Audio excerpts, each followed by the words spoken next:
Bem, pois bem, então vamos começar falando do sistema homeopático. Nós vamos explicar quem foi seu criador, qual foi o caminho que ele percorreu para que todo o sistema homeopático fosse construído, qual foi sendo o percurso que ele seguiu para ir constituindo a homeopatia, né?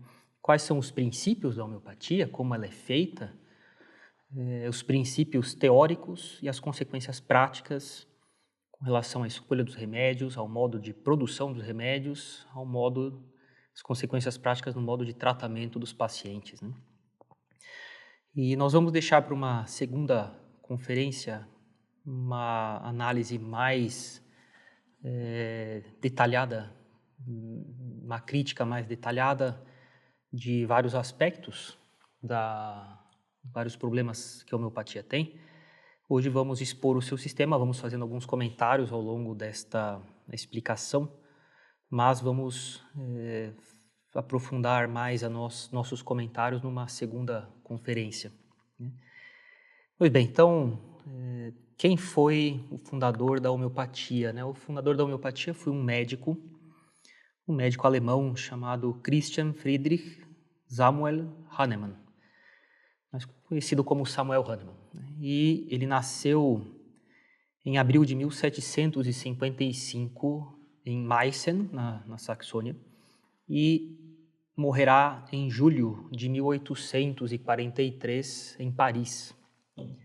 Ele é, então, o fundador da homeopatia em 1779, o ano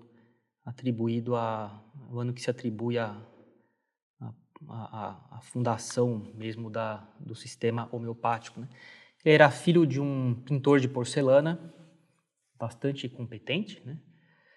Fruto de um segundo casamento do pai dele, no qual seu pai teve 4 filhos, ele foi o terceiro filho deste segundo casamento. E Samuel Hahnemann, irá para Leipzig, a capital intelectual da Saxônia, estudar medicina em 1775, né? Numa universidade famosa na época, mas uma faculdade de medicina que tinha um ensino muito teórico e pouco espaço para um ensino também prático junto aos doentes, né? Dava mais importância à teoria do que à prática. Isso era uma coisa comum na Alemanha da época. Inclusive, alguns falam que isso colaborou para o atraso científico nas universidades alemãs da época, né? E ele se dedicou a traduzir muitas obras de farmacologia, de química, de medicina, e ganhará um certo dinheiro com isso. Mas também dedicará um tempo para o exercício da medicina mesmo, né? E bem, tendo tido uma visão já um pouco, né, resumida assim da vida de Hahnemann, quem ele era, né? Gostaria então agora de explicar, que é o que nos interessa, mais o conjunto dos princípios que ele, como médico, defendia, né? E para isso eu gostaria de antes fazer um parênteses, né, mas que tem tudo a ver com o nosso assunto, que é o seguinte, né? Existe ao longo de toda a história da medicina, vamos dizer assim, desde Hipócrates, né, a medicina grega, que, vamos dizer assim, dará origem à medicina ocidental, né, existe uma divisão entre os médicos desde Hipócrates, né, no modo de ver a doença, o que causa uma doença, o que é saúde, como tratar uma doença, como lidar com um paciente doente para que ele recupere a saúde, ou como manter a saúde e o que é saúde.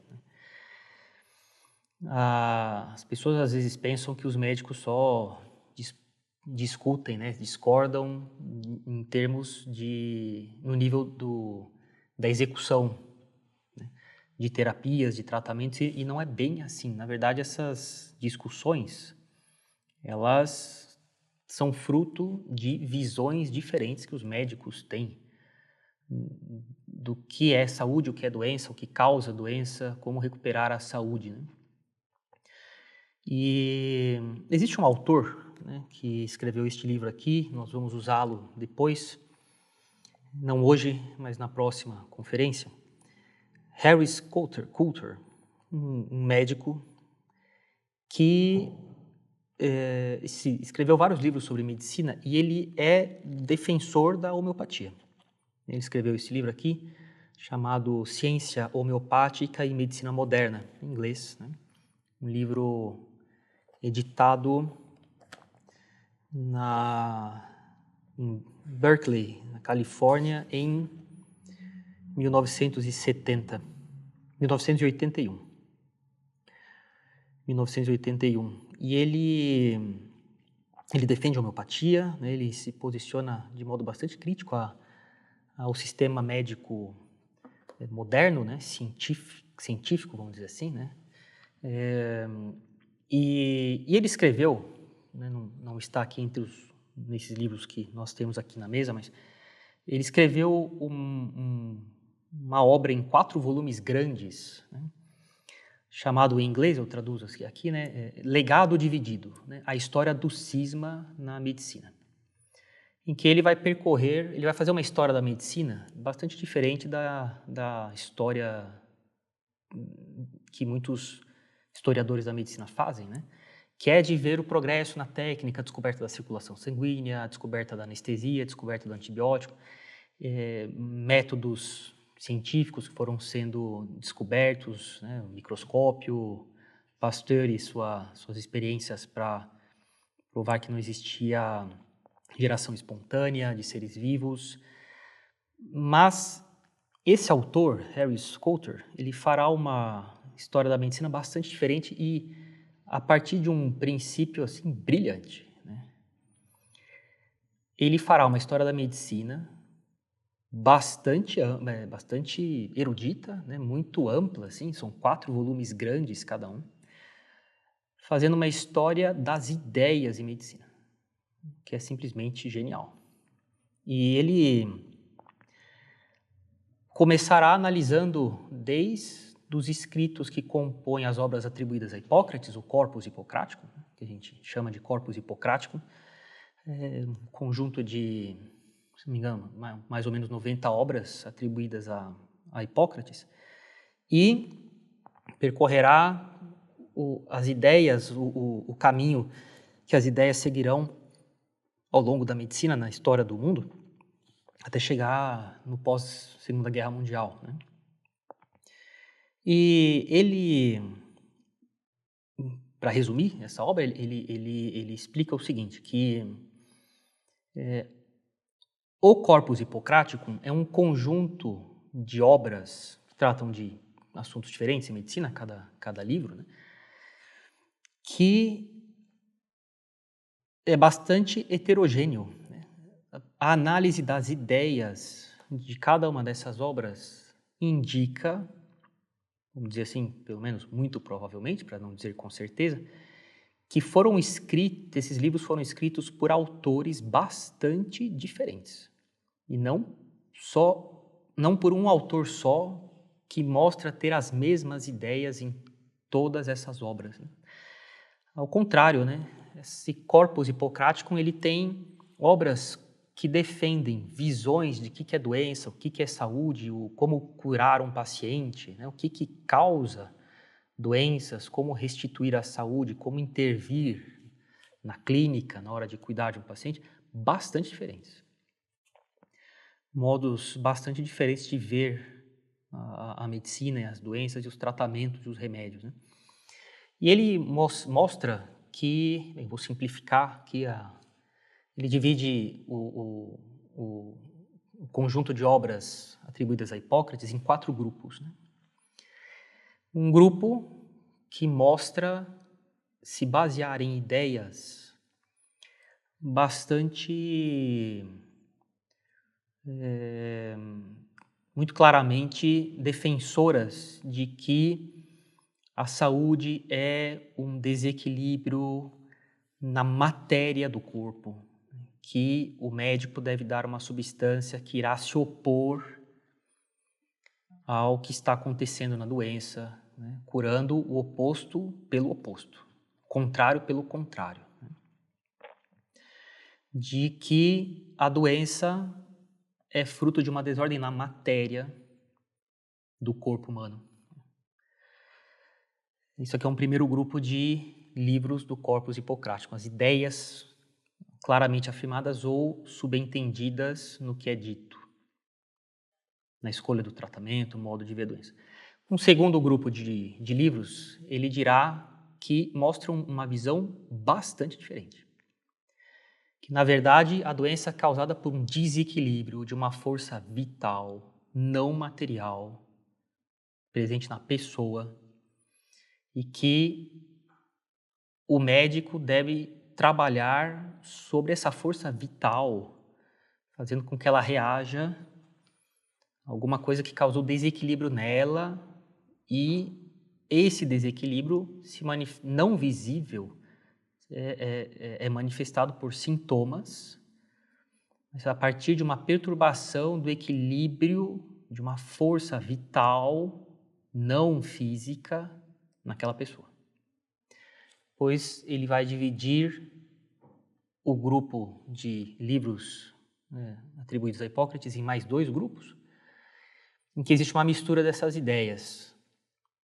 Um grupo em que há mais ideias, vamos dizer assim, materialistas, né, do que e menos ideias que defendem um desequilíbrio de uma força vital, e um outro grupo que defende predominantemente um desequilíbrio da força vital como causa das doenças, mas com alguma influência menor também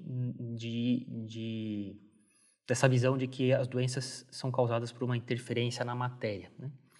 Mas o fato é que ele mostra que desde o começo da medicina ocidental, né, da nossa medicina, os médicos se dividiam basicamente em dois grupos. Né? Em um grupo que defendia uma ideia mais materialista, mais cientificista, vamos dizer assim, de doença, de intervenção sobre o corpo humano, opondo substâncias, remédios, opondo uma doença a remédios, usando remédios para supor uma doença, que intervia na matéria da pessoa, e opondo um contrário ao outro. E um outro grupo de médicos que tinham como ideia a visão de que a doença é causada por um desequilíbrio de uma força vital e material na pessoa. E ele vai mostrar, ao longo de toda a obra dele, que essas duas correntes de visão de medicina percorrem a história do mundo, né, na medicina, a história da medicina, né, na história do mundo, e em certos momentos uma se destaca mais do que a outra, toma a frente assim na sociedade, influencia mais pessoas, ganha mais destaque, tem mais apoiadores, e depois, com o tempo, por circunstâncias históricas particulares de cada época, começa a cair em desuso, começa a cair em descrédito, e a outra começa a assumir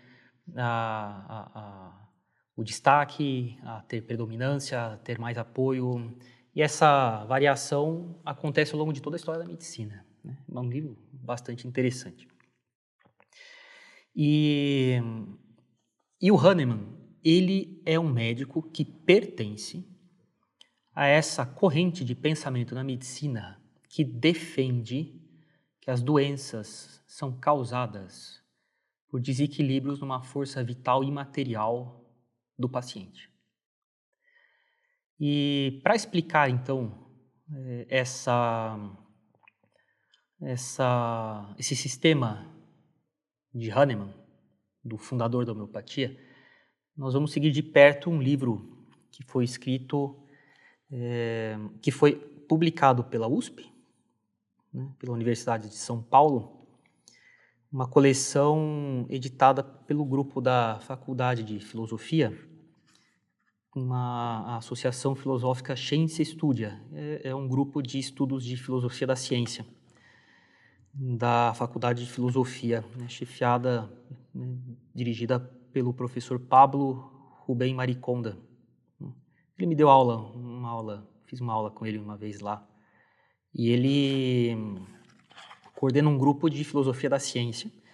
Eles têm um periódico de filosofia da ciência bastante interessante e que sai com uma certa regularidade, é publicado com uma certa regularidade. E esse grupo, com a ajuda da FAPESP, publicou este livro aqui, Ciência e Metafísica na Homeopatia, de Samuel Hahnemann.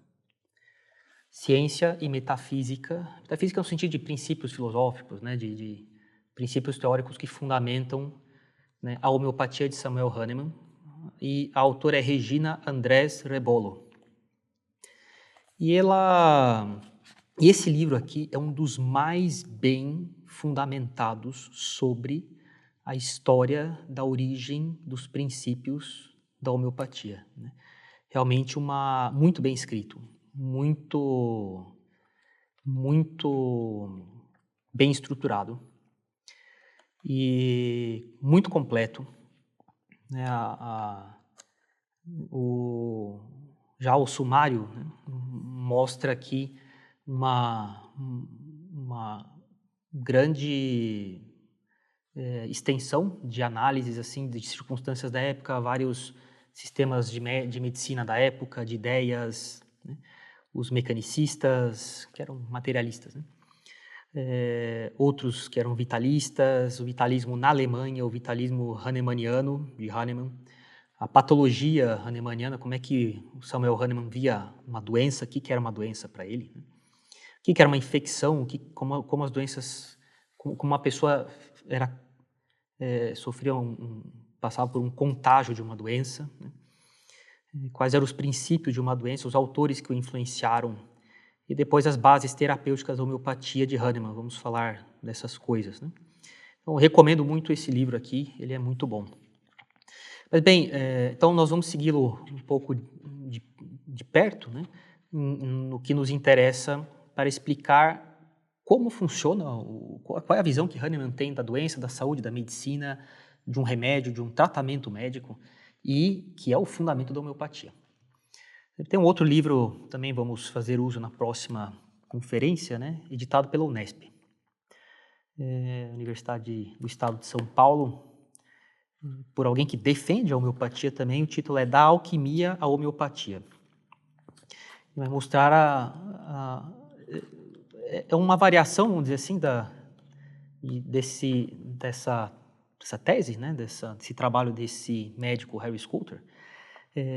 Não que um conheça o outro, mas tem a mesma visão, assim, de que existe uma linha de medicina que percorre a história da medicina no mundo, que segue uma linha de vitalista, né, que vê as doenças, a saúde como relacionadas a um princípio vital que, ao sofrer um desequilíbrio, se manifesta na forma de uma doença, de sintomas, né? Vamos falar um tanto disso, mas vai mostrar a influência aqui de princípios da alquimia, de correntes, vamos dizer assim, esotéricas, né, na estruturação dos princípios da homeopatia, mas isso ficará para a próxima conferência, né? Pois bem, então, esse livro aqui, editado pela USP, né, Ciência e Metafísica na Homeopatia, de Samuel Hahnemann, vai fazer um estudo bastante aprofundado da homeopatia aí. Eu gostaria de começar aqui lendo o que ele fala sobre o vitalismo hahnemanniano, o vitalismo do fundador da homeopatia. Hahnemann, isso aqui está na página 66, né? Hahnemann pensa os seres vivos como o resultado da união entre um corpo físico que tem suas próprias leis orgânicas, suas reações químicas, né, e um princípio, a união entre um corpo físico e um princípio que as regula, que regula as leis orgânicas. O princípio ou a força vital. Para Hahnemann, um ser vivo é o resultado da união entre um corpo material, físico, e uma força vital. Essa força vital, ela não é material. O corpo de um ser vivo é o resultado da união de um corpo material junto com uma força vital não material. Atenção, nós vamos ver isso aqui, né? Não é a alma. Não é a alma tal como Aristóteles, São Tomás, a escolástica vê a alma. Não é. Essa força vital é outra coisa.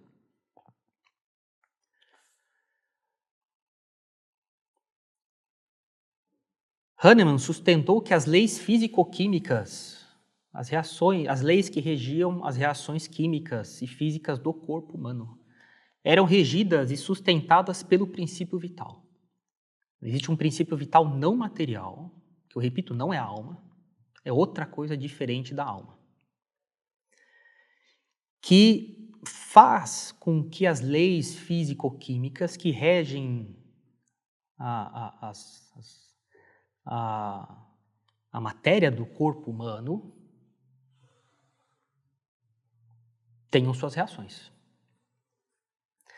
A força vital de Hahnemann parece localizar-se em um nível de comando acima da realidade material do corpo e de suas leis. Tem até um autor aqui que ele cita, D'Arenberg, comentando a respeito de um outro médico, né, que também defendia a existência de um princípio vital semelhante ao Hahnemann, semelhante à ideia que Hahnemann tinha, né? E esse autor, D'Arenberg, diz assim, ele afirmou que este princípio vital, citação, parece um ser dentro de um ser. É como se a pessoa tivesse dentro dela um princípio vital que tem autonomia, que tem existência por si mesmo e que está dentro da pessoa. E que comanda, sustenta, mantém as reações físicas e químicas do corpo humano. Bem, já gostaria de dizer que essa visão não é a da escolástica, de jeito nenhum. A força vital de Hahnemann parece localizar-se em um nível de comando acima da realidade material do corpo. Então, isso aqui, eu gostaria de sublinhar bastante isso aqui, né? Para Hahnemann, a força vital, que é um princípio fundamental da homeopatia, né, e que vai determinar muitas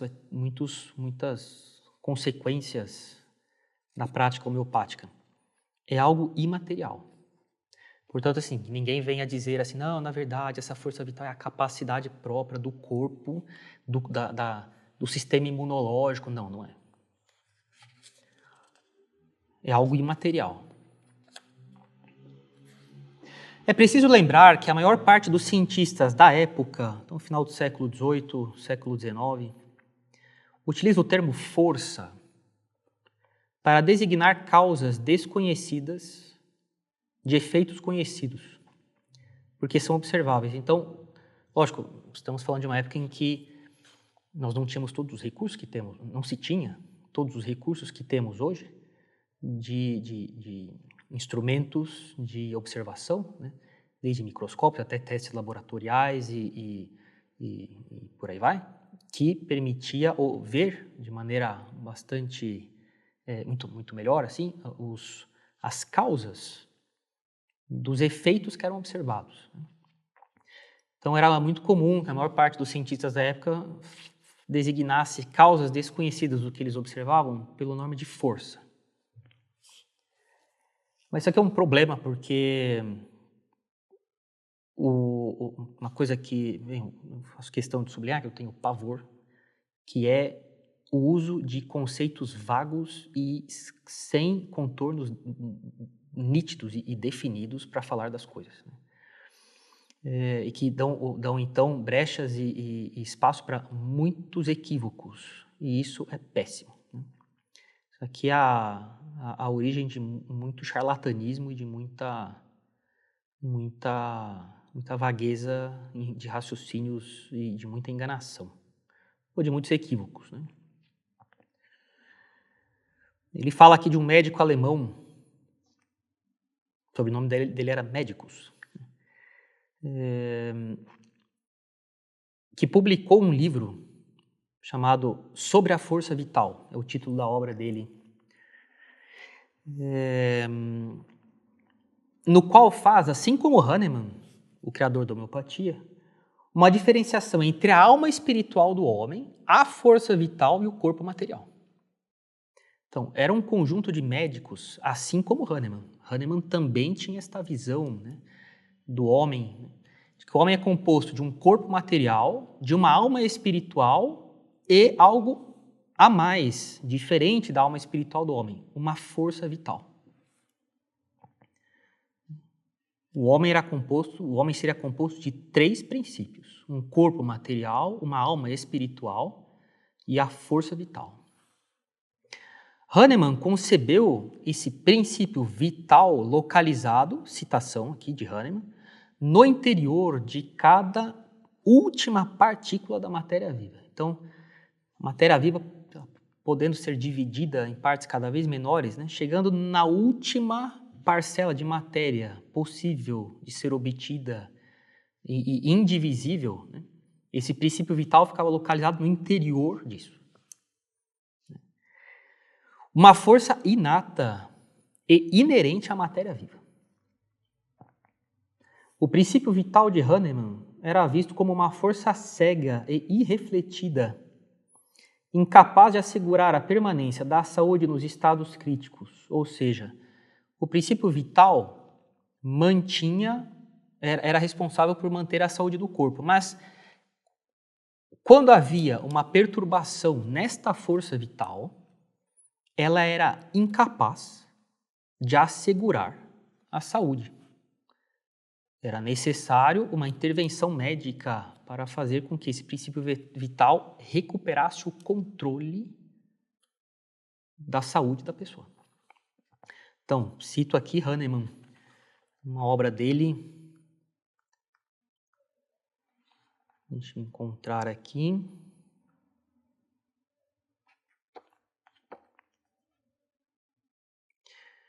Exposição da doutrina homeopática, ou órgão da arte de curar. Órgão em grego quer dizer instrumento. Então, é uma obra do Hahnemann.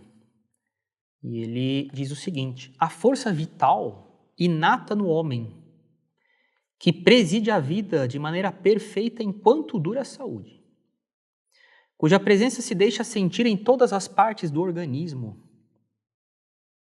e que é o motor infatigável de todas as funções normais do corpo.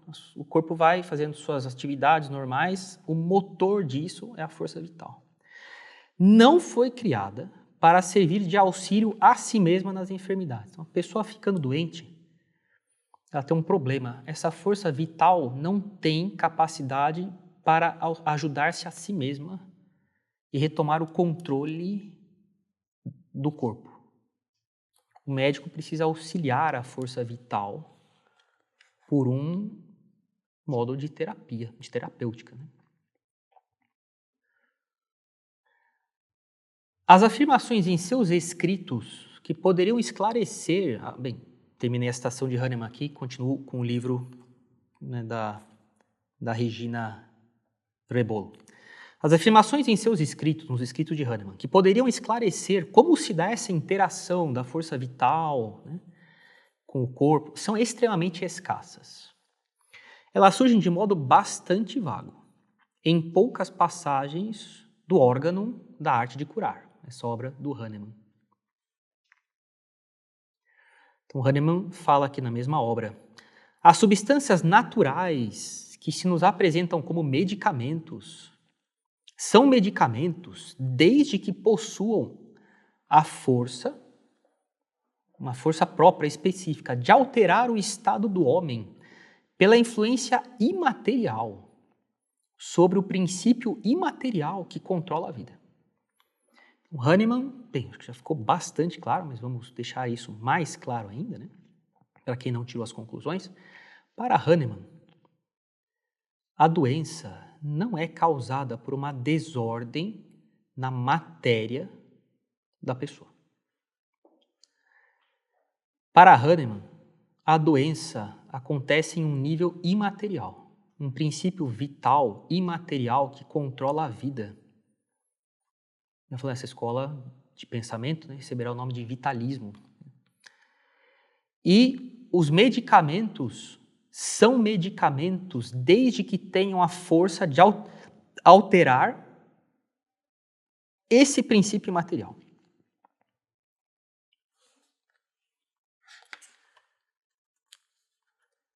A preocupação em entender, continuo com a obra aqui, né,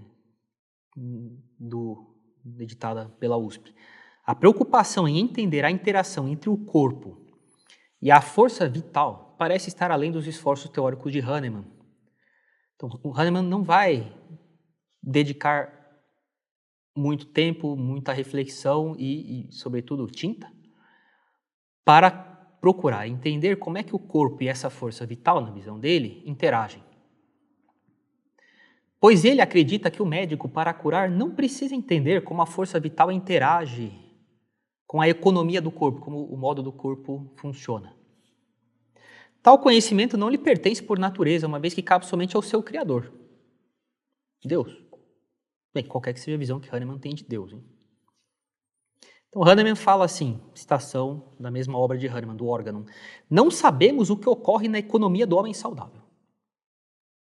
Com menos razão podemos ver o que sucede quando a vida está alterada numa doença. O que a força vital faz em suas pretendidas crises e o modo como as realiza são mistérios para nós.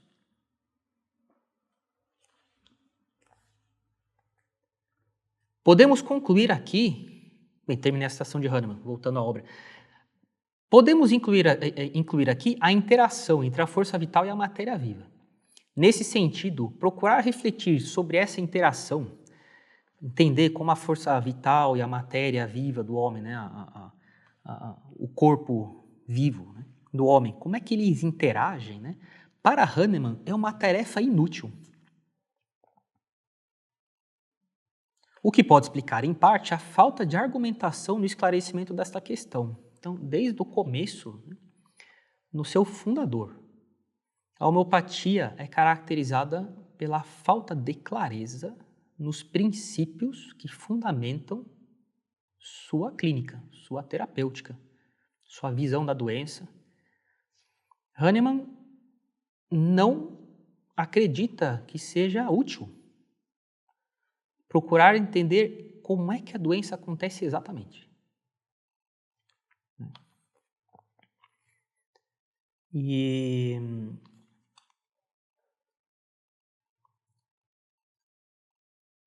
Hahnemann dirá também o seguinte, né?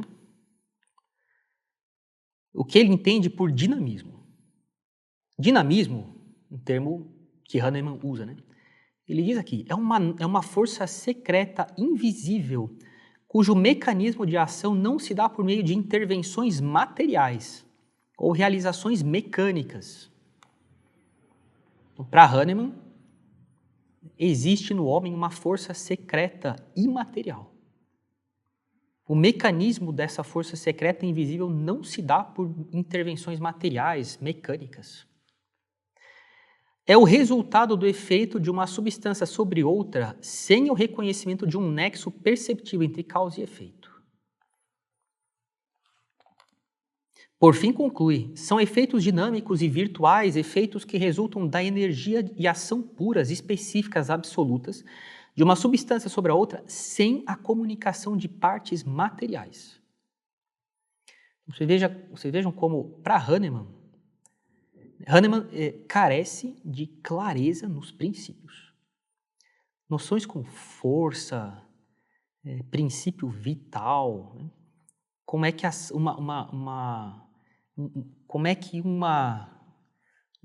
algo causa doença, qual é o nexo perceptível entre causa e efeito, isso aqui para Hahnemann permanece na vagueza. Aliás, ele considera a tarefa inútil pretender explicar como é que a força vital, que ele acredita que tem no ser humano, interage com o corpo.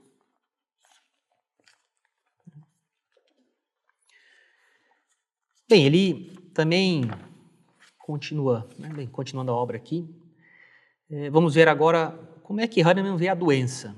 Então, a primeira coisa importante então, nessa nossa conferência. Hahnemann faz parte, é um médico que faz parte, junto com outros, né, na época dele, mas isso é uma característica de toda a história da medicina, de um sistema, muitas vezes denominado de sistema vitalista, que vê o homem como um ser composto de um corpo material e de uma força vital. O que cada médico do sistema vitalista entende por força vital, cada um tem suas ideias mais ou menos vagas, mais ou menos sem muita nitidez, né? E Hahnemann, então, ele faz parte desse sistema e vê o homem como sendo um ser composto de corpo material, alma espiritual e uma força vital. E de que essa força vital é a origem de todos os atos do corpo. E Hahnemann defende esse sistema. Mas nós vemos quão precários são os princípios de Hahnemann. Falta clareza nesses princípios desde o começo do sistema homeopático. E isso é um grande problema. É até impressionante assim, né? Ver ele falar que Hahnemann, que ele considera tarefa inútil tentar explicar com clareza como é que acontece a interação entre a força vital, o corpo humano saudável. São mistérios para nós, né? Olha, bastante diferente do que os médicos procuram fazer hoje e com bastante sucesso. Procurar entender a etiologia, a origem de uma doença, né? Peguem, por exemplo, esse valoroso médico que merecia o prêmio Nobel, né, e não ganhou, que explicou a doença de Chagas, né? Ele descreveu todo o ciclo, né? O vetor de transmissão, o inseto, o barbeiro, o protozoário que causava, como é que a transmissão acontecia, como era a vida desse inseto, né? A relação com a casa em que as pessoas moravam, como é que esse protozoário agia no corpo das pessoas, provocando problemas nos músculos do coração, do sistema digestivo, etc., né?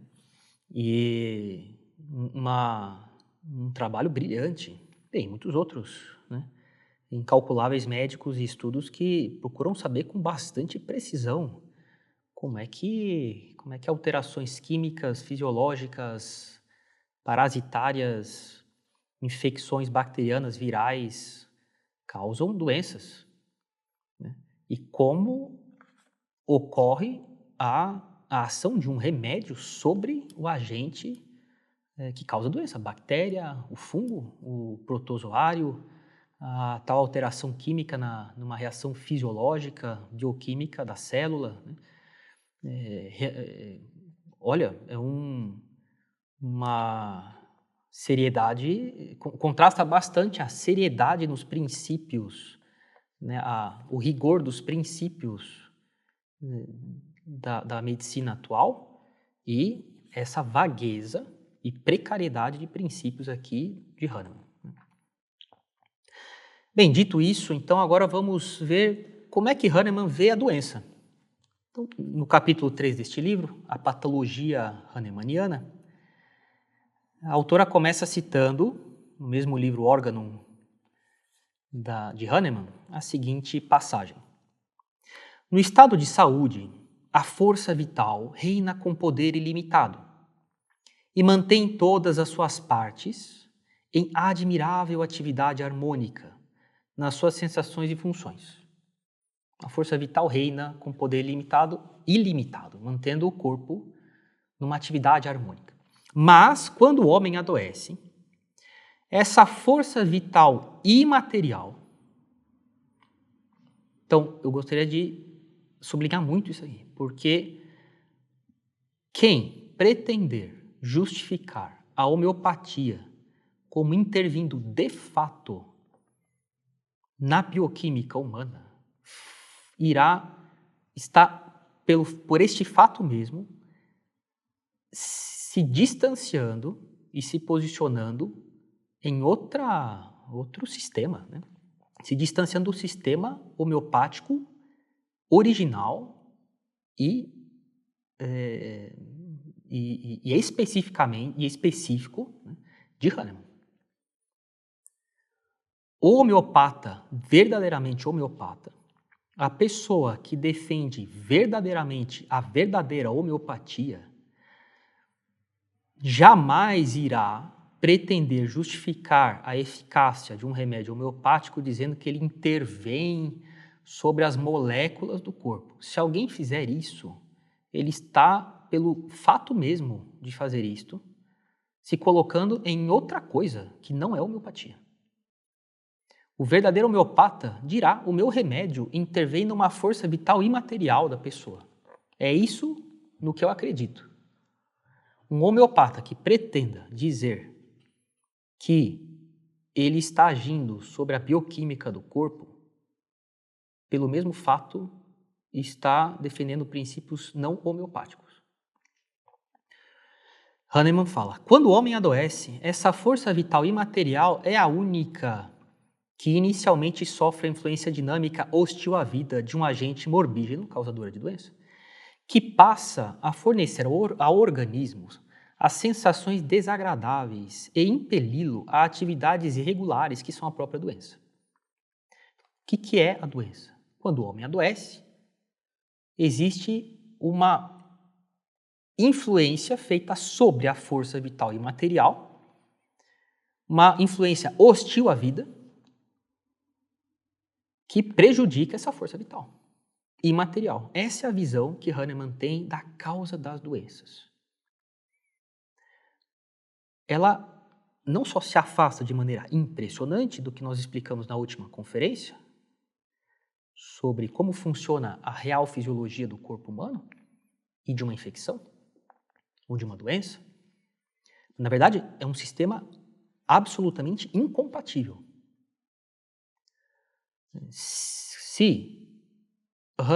Para Hahnemann, a pneumonia não é causada pela lesão de tecido pulmonar causada por uma bactéria que causa inflamação.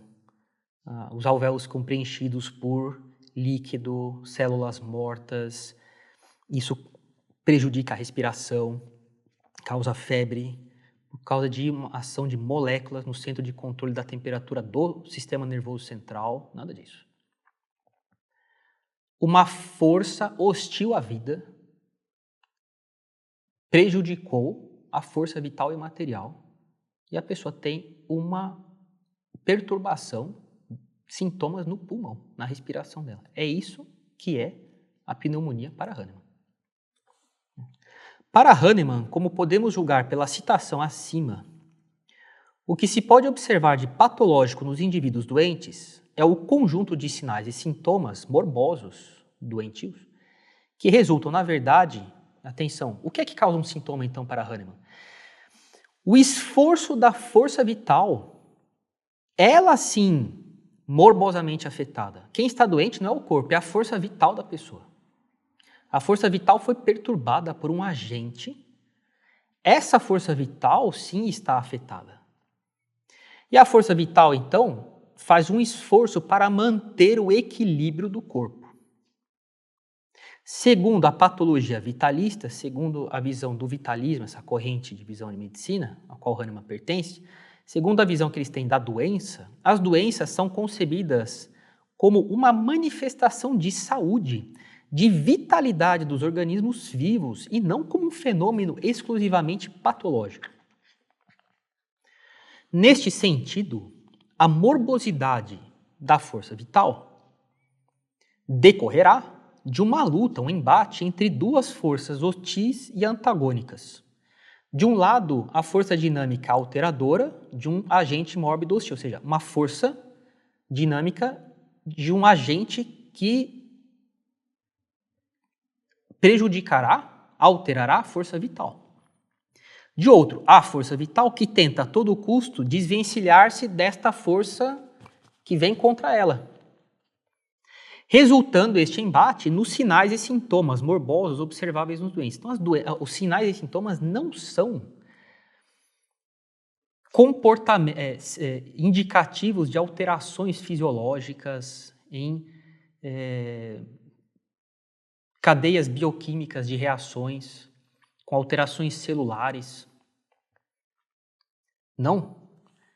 Os sinais e sintomas de uma doença revelam, na verdade, a força vital tentando a todo custo combater a força alteradora que está influenciando contra ela. Por isso vocês já devem ter visto todo homeopata falar, né? Não, na verdade o sintoma mostra que o corpo está reagindo à doença. Não é bem assim. Né? Não é bem assim, não. Na verdade, a pessoa tem doença de Chagas, ela tem problema no batimento do coração dela. Não é porque o corpo está agindo contra nada, né? Na verdade, o coração está sendo lesado. Né? Além disso, as doenças são concebidas como resultado da alteração da força vital por outra força que lhe é hostil. As doenças são o resultado da alteração da força vital por uma outra força que lhe é hostil. Desencadeada, essa alteração é desencadeada por um agente etiológico, uma causa, de natureza imaterial. Pois, citação de Hahnemann, no órgão dele, não são perturbações mecânicas ou químicas da substância material do corpo físico. A doença não está no corpo, está numa perturbação da força vital imaterial. E a sua reação para tentar recuperar o controle das coisas é que produz os sinais e sintomas de uma doença, na visão homeopática. Portanto, os sintomas não dependem de um agente patogênico material. Pneumonia não é causada por vírus ou bactéria. Os sinais e sintomas, a sua falta de ar, sua febre, não é causado por um agente patogênico material. Hahnemann, na sua obra. A elaboração teórica que dará respaldo a esta visão da doença redundará, terá como consequência, em uma visão das coisas, né, de que as doenças são de natureza não material. Bem, eu faço questão de sublinhar que isso aqui é incompatível com a fisiologia real do corpo humano e de qualquer ser vivo, tal como exposta de maneira resumida, mas largamente suficiente na nossa última conferência. Fisiologia certamente e indiscutivelmente comprovada por meios certos, com resultados eficazes cotidianamente, 24 horas por dia, ao redor do mundo todo, em todos os hospitais, centros de tratamento. Uma vez a força vital alterada, surgiriam os sinais e sintomas peculiares de uma doença, formando diversos quadros sintomáticos. Segundo Hahnemann, erroneamente identificados como doenças específicas pela patologia da época. Na verdade, os sinais e sintomas não compõem uma doença específica. Escarlatina, pneumonia,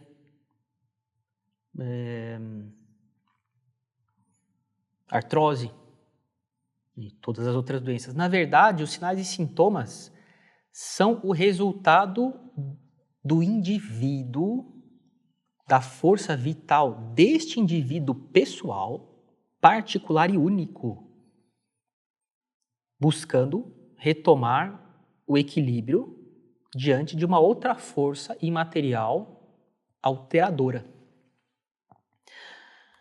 A patologia hahnemanniana, ou seja, a visão que Hahnemann tem da doença, contém sérios problemas de coerência e de adequação teórica e empírica. Veja, a autora está dizendo aqui não que existe uma incompatibilidade com o que nós sabemos hoje na medicina laboratorial, de estudos, né, empíricos, assim, de estudos laboratoriais, né, e pesquisa científica, como hoje em dia, não. Problemas de coerência interna no raciocínio e de adequação da teoria com os fatos,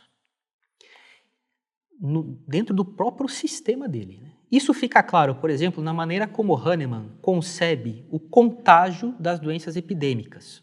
Como é que doenças infecciosas são passadas para as pessoas?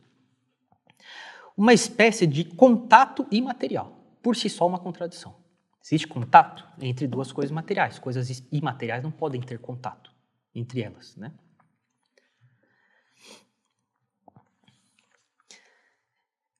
Ela vai fazer um resumo de vários médicos, ela vai listar vários médicos que pertenciam à corrente vitalista no século XVIII, início do século XIX. E vai dizer assim: tais escolas médicas explicam as doenças e propõem a sua erradicação quase sempre partindo de postulados deduzidos de hipóteses metafísicas carentes de uma fundamentação empírico-observacional. O que ela está dizendo? Um jeito bastante erudito de dizer que esses médicos têm ideias pré-concebidas, filosóficas, de como é o corpo humano, o homem, e tiram consequências na medicina de ideias filosóficas, impondo à realidade essas ideias, forçando-as nos seus pacientes, fazendo uma terapêutica a partir de ideias e não a partir da observação da realidade. Carentes de uma fundamentação empírico-observacional, observar os fatos. São, na sua maioria, doutrinas médicas que sustentam uma visão particular da causa das doenças e uma prática clínica e terapêutica específicas determinadas por tal visão. Quer dizer, não são escolas de medicina que partem dos fatos para depois refletir sobre eles. Eles já têm um sistema prévio e eles encaixam isso nas coisas que eles observam. Bem, continuemos. Então, nós explicamos aqui, né, de onde Hahnemann, a que escola de pensamento da medicina Hahnemann pertenceu, os princípios dessa escola de pensamento chamada vitalista. Por que chama vitalista? Por causa que defende que o homem é composto de um corpo material, uma alma imaterial e um princípio vital, né, distinto da alma imaterial. E de que a doença, na verdade, não é causada por um agente material, mas por uma força imaterial que, de algum modo, perturba a força vital que compõe o ser humano. E o que é um sintoma de uma doença? Na verdade, é o que nós vemos de algo invisível acontecendo dentro da pessoa. A força vital buscando retomar o controle da ordem do corpo da pessoa. E essa força, que a força vital faz, é vista por meio de sintomas.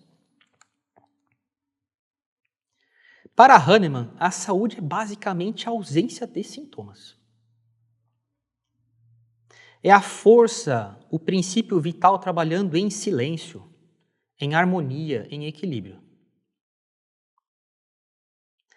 Uma vez definida a doença como a alteração deste equilíbrio natural, a intervenção terapêutica, a arte de curar, deve buscar de forma suave e indolor a eliminação de sinais e sintomas clínicos de natureza física, mental, emocional. Ao estudar detalhadamente os registros toxicológicos das matérias médicas da época, os livros escritos a respeito de uso de remédios e efeitos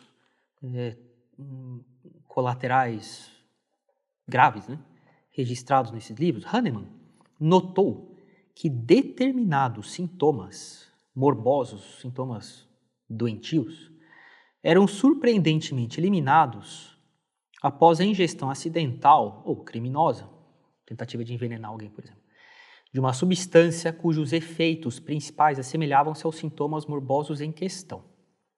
Ele começou ele diz, né, que ele notou que determinados sintomas paravam quando a pessoa ingeria alguma coisa que causava aqueles mesmos sintomas que ela estava tendo. causava numa pessoa saudável. Bem, eu gostaria de dizer que esse tipo de observação seria largamente criticado hoje em dia, né? Carece de rigor, de método, de rigor para afastar qualquer outra causa possível que esteja enviesando os resultados, etc. Esse tipo de observação aqui seria inaceitável hoje em dia, né? Hahnemann passou a ingerir ele mesmo substâncias vegetais, animais e minerais, registrando sistematicamente os sintomas por elas provocados. Então, ele, sem doença, ingeria uma coisa, de origem vegetal, animal ou mineral, e descrevia: eu estou sentindo isso, meu corpo passou por isso, eu percebi tal sinal, tal sintoma. Em seguida, testou cada uma das substâncias em um indivíduo doente, cuja totalidade dos sintomas coincidia exatamente com a totalidade dos sintomas ou efeitos por ela provocados, que ele tinha percebido nele. Então ele falava: eu vou usar agora essa substância em alguém que, doente, apresenta os mesmos sintomas que eu tive quando eu, sadio, apliquei essa substância em mim.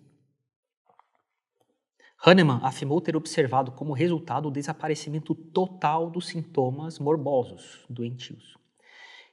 Bem, eu gostaria de dizer, tá, insisto muito aqui, não há nenhuma garantia de que essas observações tivessem absoluto rigor suficiente para serem levadas em consideração. O que mais tem, né, são observações precárias, feitas pelas pessoas, inclusive não só médicos, mas em qualquer outra área da ciência, quando não se segue uma metodologia criteriosa para afastar vieses de escolha, na triagem de pacientes, na análise rigorosa do que exatamente você está vendo, o que é exatamente que a pessoa tem, né? Porque sintomas como dor de cabeça, olho ardendo, dor de garganta, tosse, febre, né? Dor de ouvido, diarreia e vômito, bem, esses sintomas existem em dezenas e dezenas e dezenas, para não dizer centenas de doenças, né? Então, se Hahnemann fez testes em pessoas que tinham vômito, diarreia, dor de cabeça, né, dor de garganta, né, essas pessoas talvez tivessem várias doenças diferentes, né, cada um, né, tendo ali uma mistura de doenças diferentes, né. E Hahnemann provavelmente, para não dizer certamente, fez observações bastante destituídas de todo o rigor científico que se faria hoje, né? Hahnemann afirmou ter observado como resultado o desaparecimento total dos sintomas e deduziu dessa observação a existência de uma lei de caráter natural, de que a natureza funciona assim, a saber, a lei do semelhante, de que as coisas semelhantes são curadas por semelhantes. Ao utilizar esse princípio, a lei do semelhante, que é um pilar da homeopatia, né, Hahnemann distanciou-se dos seus colegas galenistas, né, que seguiu Galeno, um médico, que propunha a terapêutica dos contrários, e que as coisas contrárias são curadas pelos contrários.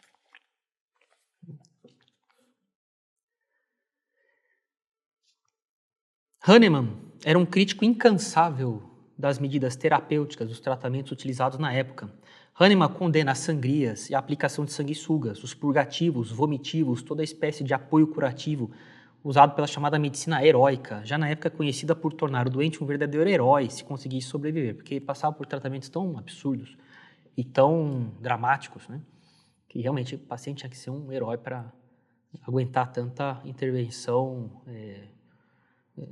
hoje em dia consideradas assim largamente abusivas e irracionais, né? Eu tinha um professor na faculdade, um professor de farmacologia, ele falava que a medicina mesmo surgiu depois da Segunda Guerra Mundial, né? Antes era uma bagunça, uma mistura de opiniões completamente mais ou menos destituídas de fundamentação, observações precárias, enviesadas, etc, etc. Mesmo a classificação das doenças, né, eram coisas assim muito mal encaminhadas. Por exemplo, doenças psiquiátricas, né, antigamente tinha histeria, né, paranoia, e depressão bem, havia um punhado de doenças, de transtornos psiquiátricos, né? Hoje em dia tem uma classificação, quem der uma olhada no DSM-5, né? Esse livro que tem toda a classificação, né?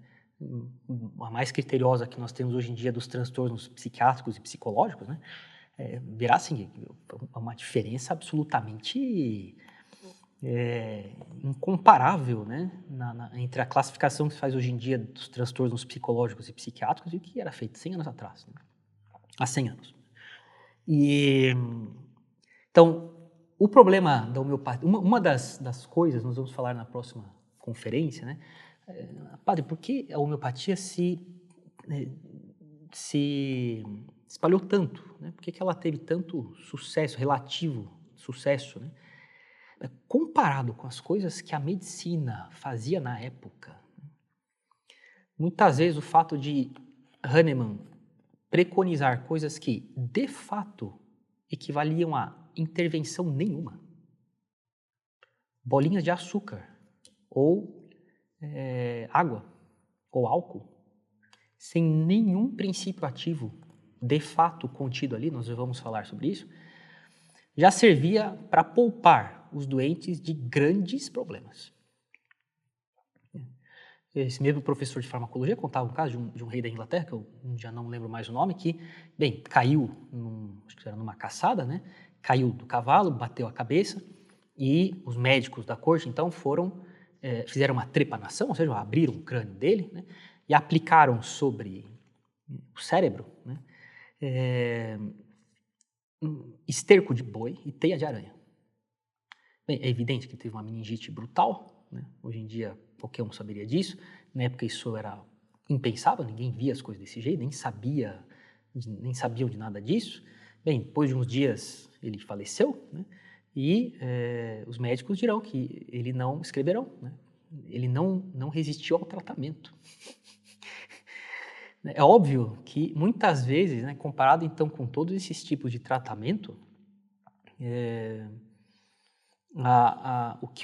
já vamos mostrar algumas outras coisas aqui, o simples fato de ter uma intervenção, como a que Hahnemann preconizava, que equivalia, de fato, a intervenção nenhuma, podia salvar já a vida de muitos pacientes, né? Porque, de fato, o que acontecia era uma lei básica da medicina, né? O princípio do não malefício, né? Se você não pode ajudar, pelo menos não piora. Não faça nada para piorar as coisas, né? Isso foi sendo formulado com o tempo, a visão do o que de fato um médico antes fazia, que hoje, depois começou a ser visto como nocivo. Então, óbvio que diante de uma medicina precária e talvez até mesmo brutal, podemos dizer assim, da época, muitas coisas que Hahnemann preconizava, né, já poupava muitas pessoas de grandes problemas.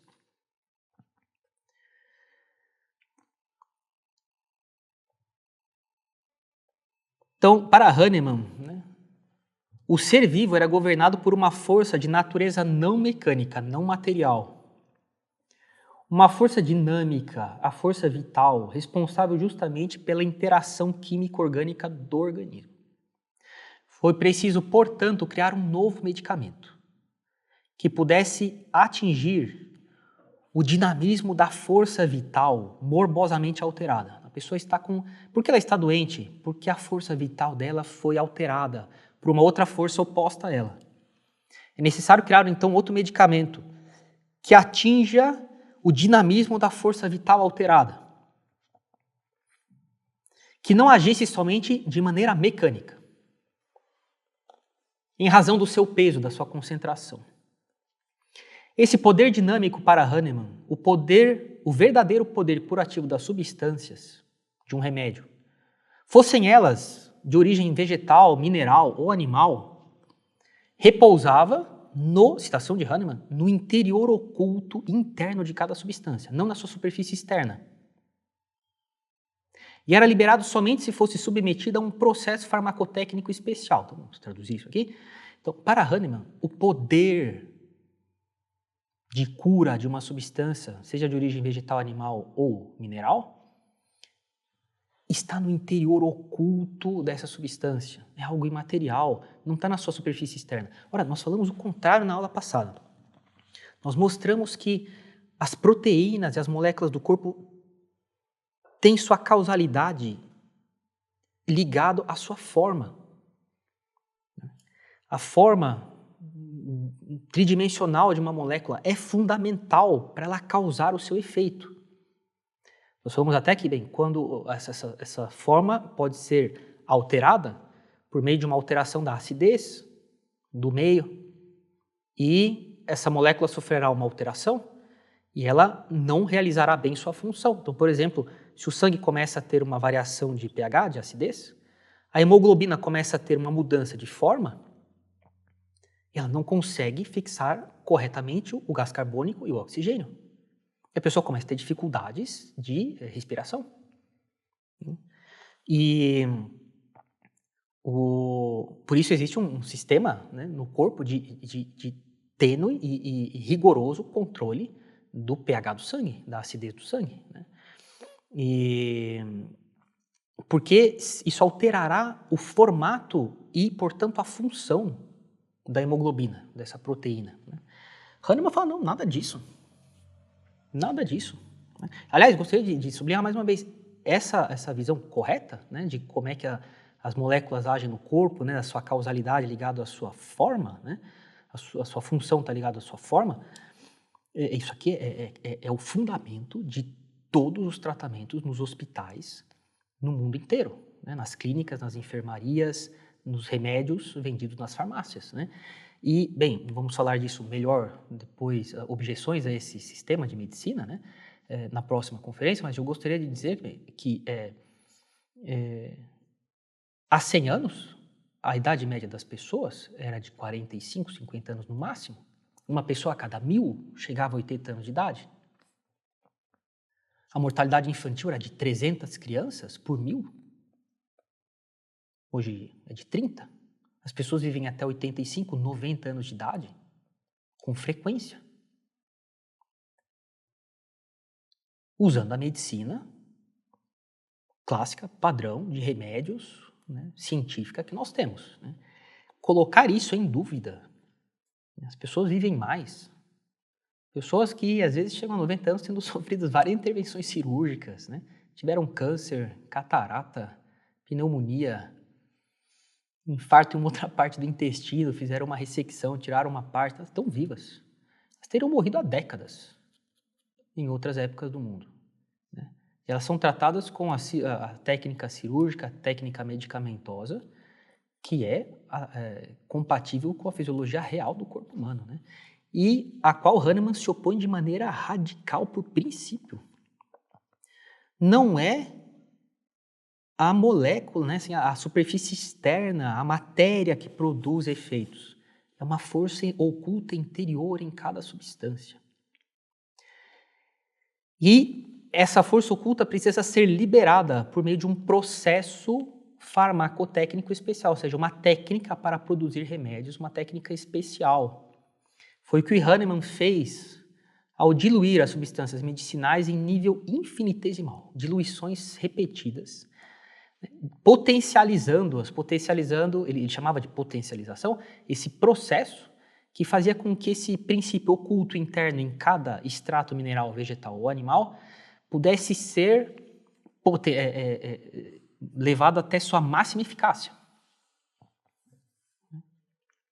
Com esse processo, Hahnemann acreditou ter criado um medicamento especial para curar suave e definitivamente as doenças da força vital. Senhores, estamos diante de um outro sistema absolutamente incompatível com a medicina clássica, fundamentada nos princípios certos da biologia, da química, da física, e eficaz, claramente eficaz, que nós temos. Bem, continuando. Então, a partir desses princípios de Hahnemann, a homeopatia tirará 4 consequências práticas. A lei, já falamos dela, de que Similia similibus curantur. As coisas semelhantes são curadas por semelhantes. Isso aqui vai ser tratado melhor na próxima conferência, mas já é uma resposta um pouco já agora, né? Padre, por que a homeopatia, então, acabou tendo tanta aceitação? Porque pelo que o senhor está falando, ela efetivamente não funciona. Sim, nós defendemos baseado nos princípios certos da razão que Deus deu para todo mundo para usar, que a homeopatia é radicalmente ineficaz em si mesma. Mas por que ela foi tão difundida, teve tanta aceitação, relativa aceitação, né? E aqui está uma parte da resposta. Hahnemann elabora a homeopatia em uma época, final do século XVIII, primeira metade do século XIX, uma época caracterizada pela utilização empírica, na verdade cada um fazia do jeito que queria, né? Isto é, não controlada de substâncias medicamentosas, de coisas consideradas remédios, cujos efeitos eram escassamente conhecidos. Os médicos nem sabiam exatamente como é que cada substância funcionava, não tinha critério para isso, não tinha fluxograma de pesquisa, não tinha princípios de controle de qualidade, nada disso. E é a época da chamada medicina heróica, que utilizava quantidades concentradas de substâncias minerais como mercúrio, enxofre, chumbo, zinco, o calomelano, que é um nome dado ao protocloreto de mercúrio, bem como substâncias vegetais de alta toxicidade, como o ópio, a quina, a valeriana, a digital, e que aplicava medidas terapêuticas violentas e dolorosas, como sangrias, sanguessugas, vomitivos, causar vômito, purgativos, laxantes, cialagogos, produtores de salivação, sudoríferos, diuréticos, vesicatórios, cautérios, queimava, né? Exutórios. Tais medidas terapêuticas eram empregadas a partir de dois princípios básicos, a lei dos contrários e a lei de ajudar o corpo. Mas já vamos falar isso, né? Mas vejam como a medicina, insisto muito, um professor meu falava que a medicina começou nos anos 50. Eu tive um outro professor que era da obstetrícia, e ele falava assim, uma mulher, até algumas décadas no passado, as mulheres elas iam para o parto sem saber se elas iam sair vivas. Isso aqui é verdade. Fazer uma cesárea, né, uma cesariana numa mulher, há algumas décadas aí, até a Segunda Guerra Mundial, antes da descoberta da penicilina, do antibiótico, era, na prática, praticamente condenar uma mulher a sentença de morte. Ela tinha uma infecção lá dentro, garantida. Quase garantida. Era feito, assim, em último caso, quando não havia mais nada que se pudesse fazer para tentar tirar a criança, né, por parto normal.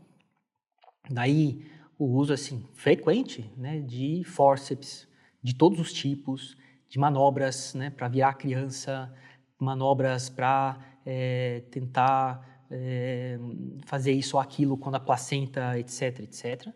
Por quê? Uma simples cesárea hoje em dia era, há décadas, né, algumas décadas atrás, uma verdadeira sentença de morte. Hoje em dia as coisas mudaram dramaticamente, né, imensamente. Quantas pesquisas mostram que para certos problemas de obstetrícia, né, as cesáreas são muito melhores na recuperação da mãe e da criança do que tentar forçar um parto por via normal. Pois bem, mas nessa época, vejam como a medicina era uma coisa precária, né? Se aplicavam doses altas de mercúrio. Mercúrio, né, destrói as sinapses dos neurônios, né? A pessoa apresenta assim, uma intoxicação com sintomas assim, que são aterrorizantes. Tremores, problemas mentais, assim, neurológicos impressionantes. A pessoa tem uma morte horrível, né? E eles usavam essas coisas. Chumbo, ópio, né, digital, causa intoxicações sérias, problemas cardíacos sérios, né? vomitivos. Então, a pessoa, a gente vai ver, vomitava, eles provocavam mais vômito ainda. Mas até a pessoa ter um problema de sódio, potássio, e ter problema de arritmia e morrer, né? Então, diante disso aqui, né, é óbvio que, como eu falei, a pretensa intervenção homeopática, que na verdade equivale a nada, era uma opção muito melhor. Pelo menos mal não fazia. A gente vai falar isso depois na próxima conferência, quer dizer, bem, não é o que se pretende de um tratamento médico, né? Que pelo menos mal não faça, você pretende que tenha uma intervenção eficaz sobre a causa da doença, e não que simplesmente não te faça mal. Né? Se é assim, então por que você vai no médico para pagar ele, então fica em casa, né? E não perde dinheiro. Na época, a medicina se baseava em 2 princípios: opor sintomas, de um certo modo, com algo contrário. E ajudar o corpo na sua atividade de cura. Então, os médicos na época, né, procuravam aumentar pelos tratamentos que eles achavam que ajudavam o que se acreditava serem os esforços naturais do corpo para eliminar ou expulsar as doenças ou seu agente causador. Se o doente manifestava, bem, como é que isso era visto na época? Se o doente manifestava sintomas de enjoo e diarreia, prescrevia-se-lhe um vomitivo e um purgativo. Então, se fazia o paciente ter mais diarreia e mais enjoo ainda. Por quê? Como é que isso era visto? O vômito era visto como um esforço do corpo de pôr para fora algo que estava prejudicando o corpo. A diarreia também. Se ele perdia sangue, por exemplo, tosse com sangue, vômito com sangue, sangue nas fezes, provavelmente, na visão da época, o corpo tinha sangue em excesso. E então, o que o médico fazia? Tirava mais sangue, submetendo o paciente a várias sangrias. Não é preciso lembrar que a maior parte dos doentes, depois de tratamentos prolongados desse tipo, morria da cura. Isto é, dos efeitos colaterais provocados por esses medicamentos e o seu uso indiscriminado. E, bem, hoje em dia, claramente sem nenhum critério, né? Então, Hahnemann vai discordar dessas coisas, mas não por bons princípios. Hoje em dia nós discordamos do uso do mercúrio, porque é um veneno. Do chumbo, a mesma coisa. Né? Do uso do ópio, o ópio vai ser usado para produzir morfina, tudo bem, mas tem uma dose para usar, né? Não pode usar altas doses sem critério, cada médico faz a sua dose, não é assim. E Hahnemann, nós discordamos do uso dessas coisas hoje em dia por bons motivos, né? Hahnemann não discordava por bons motivos, discordava por todos esses princípios vitalistas que são realmente assim, uma visão paralela, incompatível com a visão real de como funciona a fisiologia, a bioquímica celular, molecular do corpo real, né? Solidamente provado hoje em dia.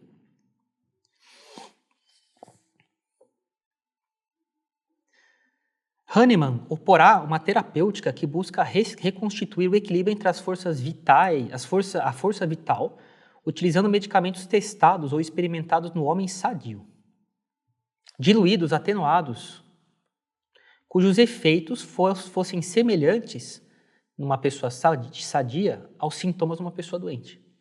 E você cura o semelhante pelo semelhante e tem uma razão para isso. Seria o seguinte, tem uma razão para isto. A razão é de que, para Hahnemann, ao tentar causar, o médico dá uma quantidade ínfima, muito diluída, de uma substância terapêutica, um remédio, que passou por um processo de diluição e dinamização para tornar esse princípio imaterial extraído daquela planta, mineral ou animal mais eficaz, separado da matéria bruta, que vai intervir na força vital da pessoa para equilibrá-la. Como equilibrando? Causando levemente o mesmo sintoma da doença. Isso forçará a força vital a reagir melhor e recobrar o controle. uma visão completamente inaceitável hoje em dia, a partir dos princípios mais seguramente sustentados, comprovados, né, com certeza, pelo conhecimento racional de hoje em dia.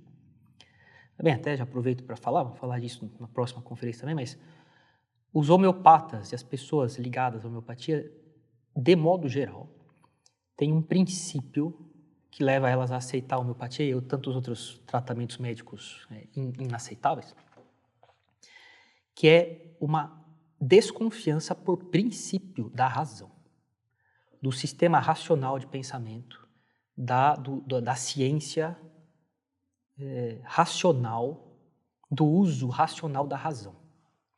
Vamos falar disso na próxima conferência, né? Ao conceber, então, primeiro princípio de Hahnemann da homeopatia, semelhante, cura semelhante.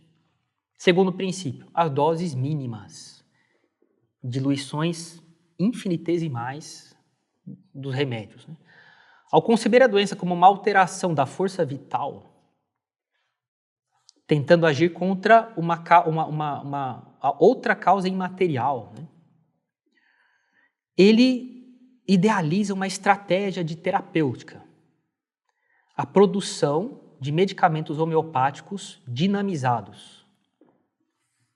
Então, a substância deve passar por um processo para liberar com mais eficácia sua capacidade curativa, intervindo na força vital da pessoa doente. Hahnemann procura apresentar os seus medicamentos como substâncias que, após sofrerem uma transformação num processo de produção, são as únicas capazes de atingir a força vital afetada.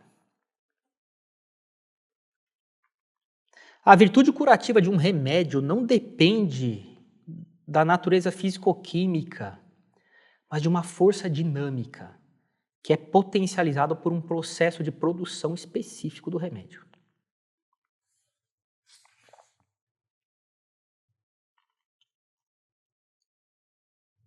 Existe uma força especial, escondida, oculta, que após um procedimento farmacotécnico, uma técnica de produção de fármacos, de remédios, desenvolvido por Hahnemann, chamado de processo de dinamização e potencialização de substâncias, intervém na força vital e favorece a cura.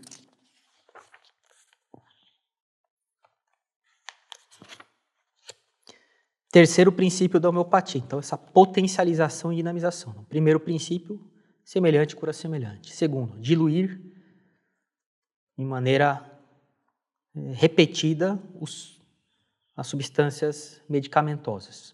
Terceiro princípio, potencializá-las, dinamizá-las como por um processo de diluição de uma parte dessa substância em 99 partes de algo considerado neutro, como água destilada ou álcool. Você sacode vigorosamente 100 vezes, obtém deste modo um primeiro resultado chamado de C1. Você pega uma gota de C1, dilui em água destilada ou álcool, 99 gotas, bate vigorosamente, produz um resultado chamado de C2, C de centesimal. E assim vai, até produzir diferentes potências. Hahnemann chamava de C3, C6, C9, C12, C30, dependendo de quantas vezes esse processo era repetido.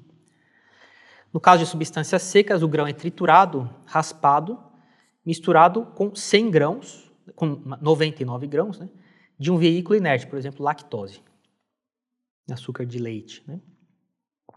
Tem todo um processo que ele descreve aqui para potencializar aquela força terapêutica da substância médica que vai intervir na força vital da pessoa. Bem, é fácil ver como isso se opõe de maneira radical ao que a medicina conhece hoje em dia como certo no funcionamento do corpo e das doenças. Último princípio da homeopatia, a experimentação numa pessoa sadia. Hahnemann usava pequenas quantidades de uma substância, considerada remédio, em alguém sadio, via o conjunto de sintomas que a pessoa apresentava, pessoa sadia. E ele falava, então, esse remédio serve para ser usado numa pessoa que doente tem esses mesmos sintomas. Isso aqui, hoje em dia, seria considerado assim, um método, né, um modo de raciocínio clínico absolutamente inaceitável. Absolutamente inaceitável. Pois bem, né, creio que por aqui nós terminamos a nossa descrição do fundador da homeopatia, dos princípios que ele defendia como visão de medicina, as consequências práticas desses princípios e a estruturação de tudo isso nesse sistema chamado de homeopatia, né? E nós já fomos fazendo alguns comentários, né, a respeito de o que pensar destas coisas, né, desses princípios e dessas práticas. E bem, na próxima conferência, né, nós veremos então mais a fundo, novamente, né, a estrutura biológica real dos seres vivos, do corpo humano, da fisiologia humana. Bem, de maneira resumida, assistam à aula 7, né, insisto, mostrando ainda mais a incompatibilidade radical do sistema homeopático com a biologia real, conhecida com certeza hoje em dia. Vamos responder às críticas que os homeopatas e pessoas que seguem medicinas alternativas fazem à medicina científica moderna. Eles querem lucro, querem fazer com que as pessoas sejam dependentes de remédio. A medicina alternativa não, né?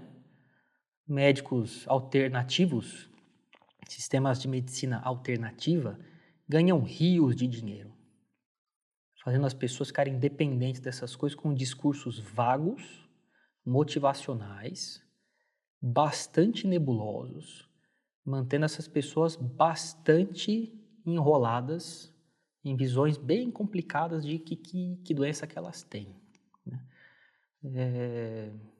Não julgamos pessoa nenhuma, né, no interior de cada um, mas de fato é o que acontece, né? Explicaremos melhor a difusão da homeopatia pelo mundo, pelo contexto da época, né? Outras características de certas pessoas que tendem a aderir a esses sistemas de medicina. Falaremos de placebo, o que é um placebo. Falaremos dos casos dos países que aprovam a homeopatia, dos países que não só desaprovam, como ativamente combatem a homeopatia no uso dela no país, né? Inclusive nos sistemas públicos de saúde desses países, com dinheiro público, impostos das pessoas. Falaremos da opinião do Conselho Federal, Regional, Conselhos Federal, Regionais de Medicina no Brasil sobre homeopatia e nossa posição em relação a essas coisas, né? Baseados em princípios certos da razão, do bom senso sólido, né? Outros argumentos para sustentar a homeopatia, experimentos que foram feitos pretendendo alegar eficácia da homeopatia e como são experimentos precários, mesmo hoje em dia, não só na época de Hahnemann, mas hoje em dia também, respostas nossas a esses argumentos. A acusação de que pessoas que são contra a homeopatia são racionalistas, né? Não, são razoáveis, né?